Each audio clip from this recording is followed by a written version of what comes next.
أما بعد فيا عباد الله اتقوا الله فقد فاز من اتقى وقد خاب من طغى حيث قال تعالى في كتابه الكريم أعوذ بالله من الشيطان الرجيم يا أيها الذين آمنوا اتقوا الله حق تقاته ولا تموتن إلا وأنتم مسلمون وقال نبينا صلى الله عليه وسلم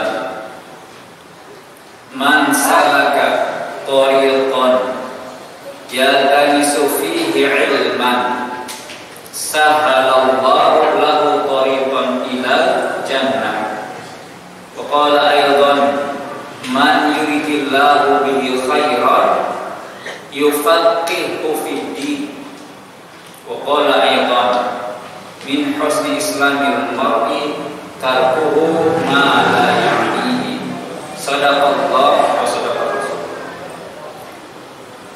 Alhamdulillah, kita bersyukur kepada Allah dengan rahmatnya, dengan inayahnya dan dengan taufiknya kita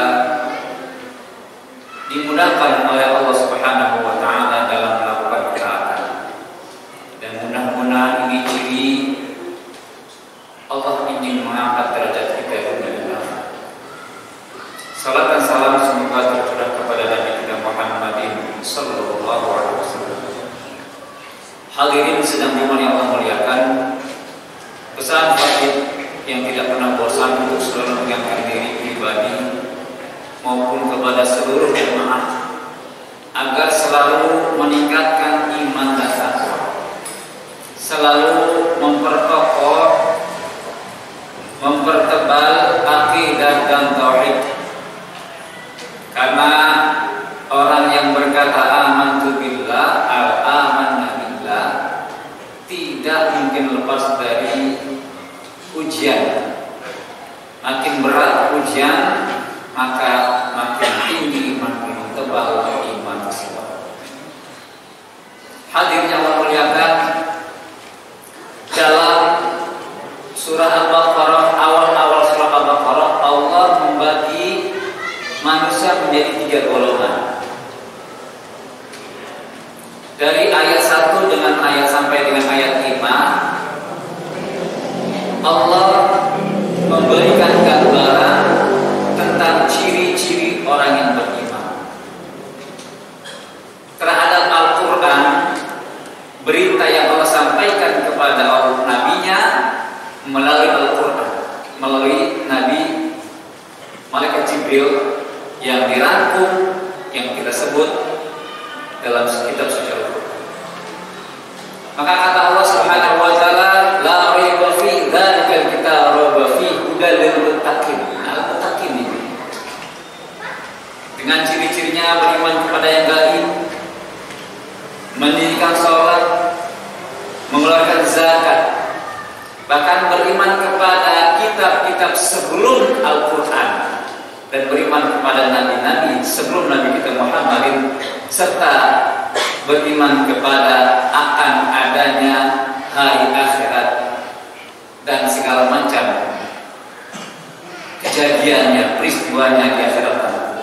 Yakin dan percaya, sehingga disebut yakin. Karena terlalu mudah untuk mencirikan orang ini, sehingga tidak perlu banyak-banyak ayat menjelaskan. Dia yakin dengan Nabi kita Muhammad SAW, yakin dengan kabar yang dibawanya, dan yakin dengan isi Al-Quran, semuanya mukmin, muttaqin. Dan mudah-mudahan kita termasuk di dalamnya, sehingga mendapatkan apa yang Allah janjikan. Wasari'u ila magfiratin min rabbikum wa jannatin 'arduhas samawati wal ardh u'iddat lil muttaqin. Dan memang ini kan tujuan kita, mendapat meraih ridho Allah, rahmat Allah. Yang ridho dan rahmat Allah tidak mungkin didapat dengan duduk saja, dengan berpangku tangan saja, tapi dengan perjuangan dan dengan seluruh potensi yang Allah berikan kepada kita, dari ujung kepala sampai dengan ujung kaki, itu potensi buat apa? Potensi buat mendapatkan rahmat dari Allah Subhanahu wa Ta'ala. Dengan telinga kita dapat rahmat karena sering mendengarkan kalimat-kalimat baik. Dengan mata kita bisa mendapat rahmat karena melihat yang baik-baik. Dengan mulut pun kita bisa mendapat rahmat karena berkata yang baik-baik dan jujur-jujur. Terus sampai ke bawah, itu potensi untuk mendapatkan rahmat Allah Subhanahu wa Ta'ala. Yang kedua, Allah Subhanahu wa Ta'ala memberikan gambaran terhadap orang yang ingkar, yang bukan beriman dan bukan muttaqin. Cukup digambarkan dengan ayat yang singkat, 2 ayat saja. Ayat 6 dan ayat 7. Kenapa sangat singkat? Karena sangat mudah membedakan, melihat karakter orang ini.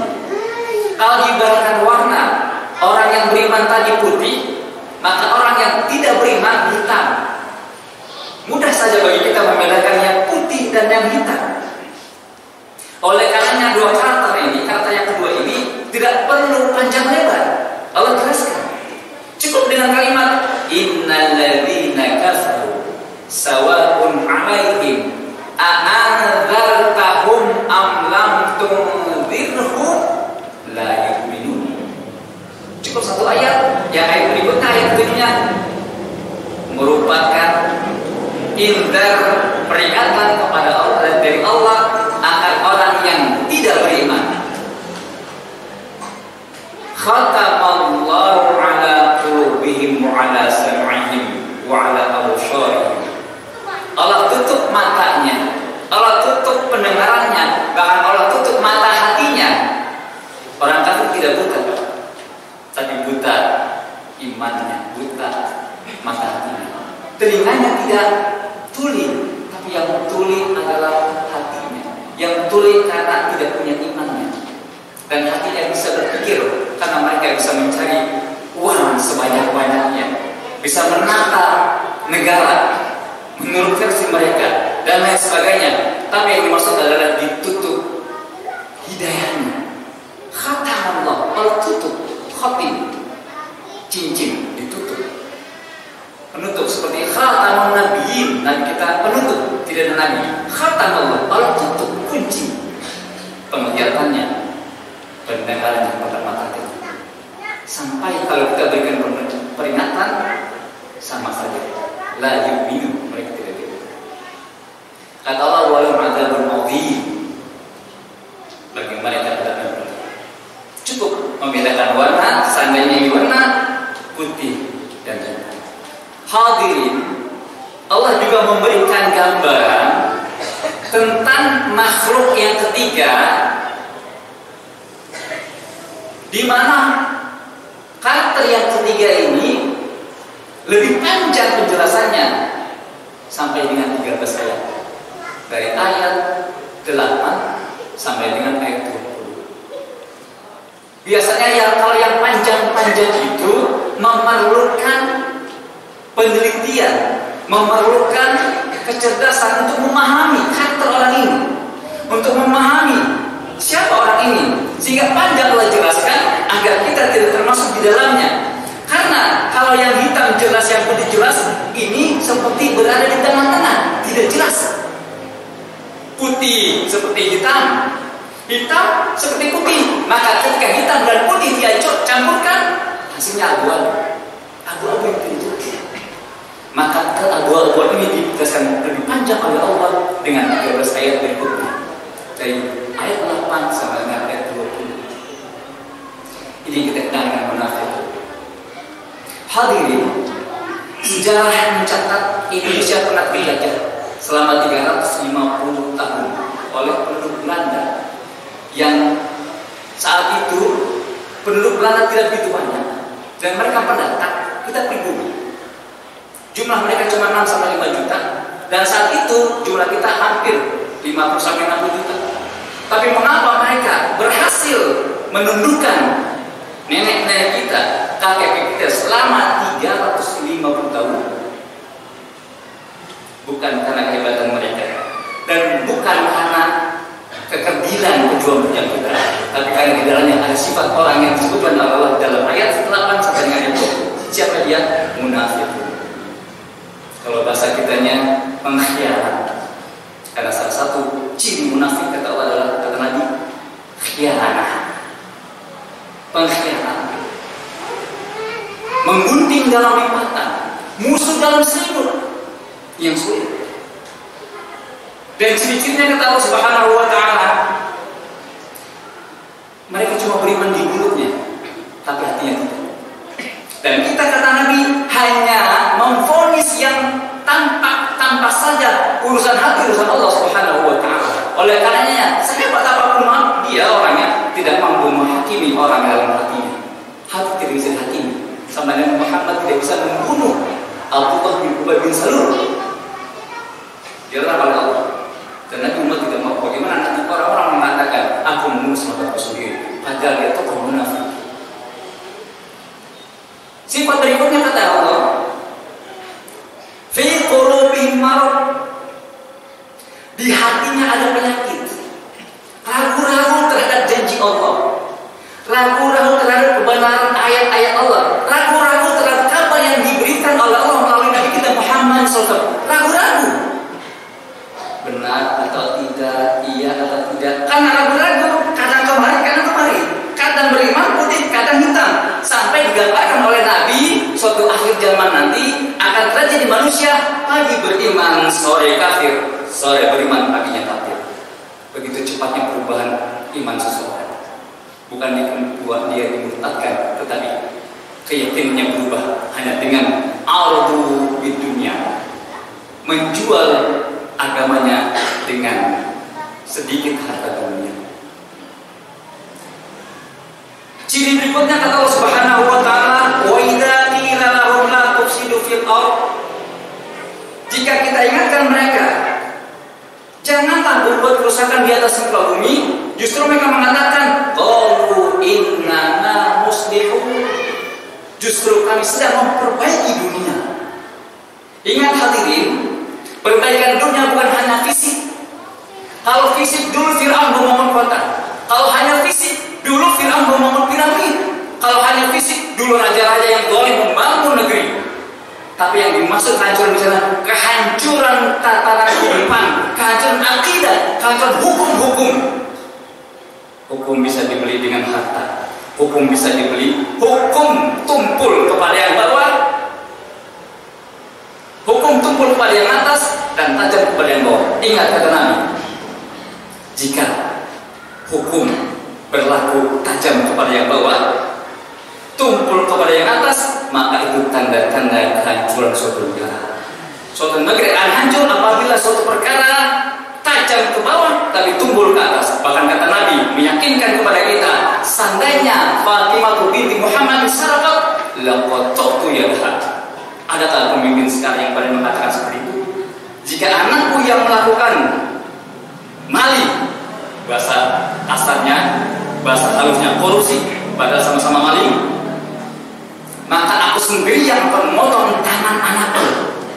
Bukan malah anak yang diberi jabatan, bukan anak yang malah disembunyikan dari kejaran dan lain sebagainya. Justru Muhammad seandainya memang benar anakku Fatimah dia mencuri, maka aku pertama kali yang memotong tangannya. Jadi kehancuran di sini bukan hanya kehancuran fisik lagi, tapi kehancuran tatanan kehidupan, kehancuran hukum, bahkan kehancuran akidah. Ciri berikutnya kata Allah Subhanahu wa Ta'ala, ala innahum humul mufsiduna walakin la yashkurun. Lihat, mereka itu sedang merusak dunia. Apa yang merusak? Tatanan kehidupan, tatanan hukum dan akidah. La yashkurun, tapi sayang mereka tidak merasa. Hadirin, oleh karenanya kata Nabi SAW, orang harus merasa, orang harus mengetahui agar dia tahu mana yang baik dan mana yang buruk. Karena di pengumuman tadi dikatakan masalah tariqan yaltamisu fi ilman sahalallahu lahu tariqan ila jannah. Orang yang menuntut ilmu, dengan ilmu dia bisa membedakan mana yang putih mana yang hitam. Dengan ilmu dia tahu mana akidah, mana syirik. Semua hukum-hukum diketahui oleh manusia karena dia belajar. Dengan belajar itulah kata Nabi, sahalallahu lahu tariqal jannah. Orang yang tidak belajar tidak merasa dia bodoh. Orang yang tidak belajar tidak tahu bahwa dia salah. Allah kata Allah, walakin la yashkurun. Dia tidak merasa dia itu salah. Dia tidak merasa dia terkhianat. Dia tidak merasa dia itu berada di jalan yang salah. La yashkurun. Orang yang tidak merasa bersalah itu sulit diingatkan. Ketuk hatinya bukan dengan harta, tapi ketuk hatinya dengan doa kepada Allah Subhanahu wa taala. Sebanyak apapun harta kata Allah Subhanahu wa taala, kau infakkan hartamu semua kepada mereka wahai Muhammad, ma'allafa baina qulubihim, tidak akan bersatu hati mereka. Walakin alaqa qawlan, tapi Allah Subhanahu wa taala yang menyatukan hati orang beriman. Dengan apa? Dengan berdoa kepada Allah Subhanahu wa taala agar hati orang beriman tetap bersatu. Ciri berikutnya kata Allah, wa idza qila lahum aminu kama amana nasu qalu amanna. Mereka mau beriman, berimanlah bersama orang-orang telah beriman. Mereka bilang, qalu amanna, qalu anu'minu kama amana sufaha. Jadi mereka mengatakan orang yang telah beriman kepada Al-Quran, orang yang beriman kepada Nabi Muhammad SAW dan akhirat, dibilang mereka sufaha, orang bodoh. Jadi yang mengatakan orang beriman orang bodoh ini munafik. Dengan berbagai macam bahasa-bahasa yang mereka keluarkan. Kata Allah, berimanlah kamu. Kalau kita sebut kepada mereka beriman kamu, mereka mengatakan anu'minu kama amana sufaha. Apakah kami ingin beriman seperti orang-orang bodoh? Mereka mengatakan tidak bodoh.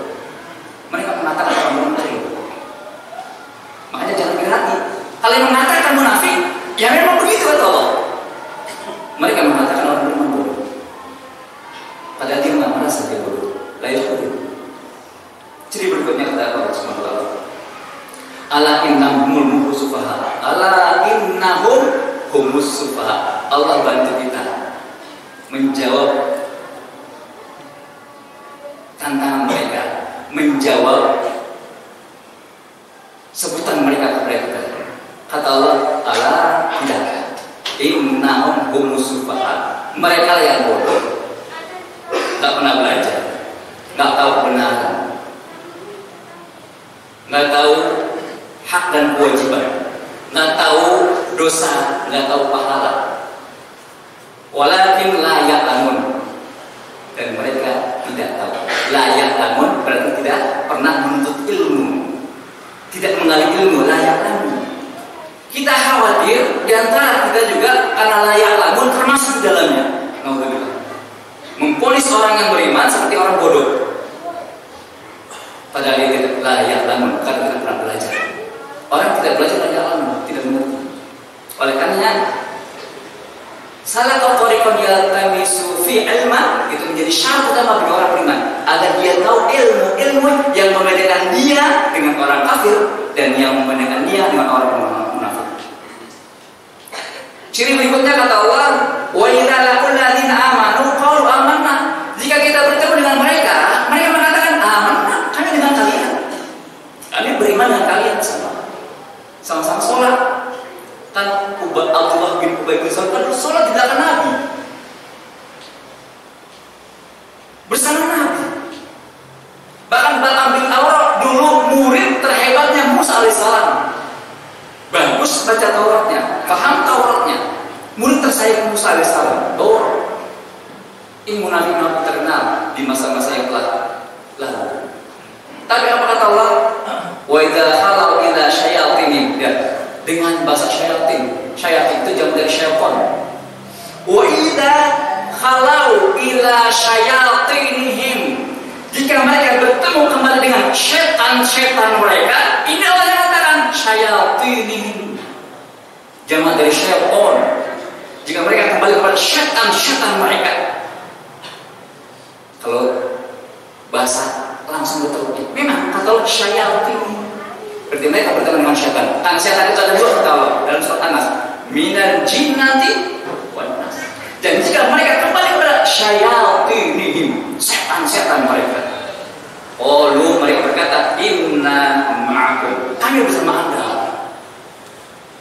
kami bersama kalian. Dan Allah sebut karena bukan orang beriman maka pengikut syaitan. Kalau bukan beriman pengikut syaitan.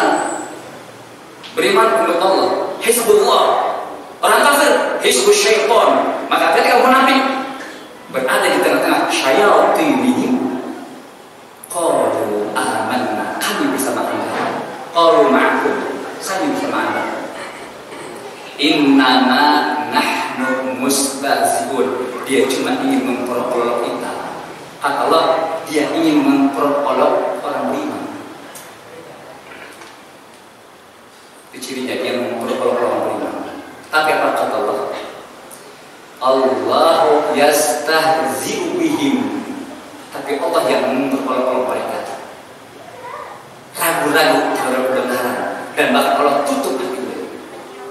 Wa yamuddu fi tughyanihim ya'mahun. Dan Allah terus ulur-ulur dalam kesesatan yang nyata.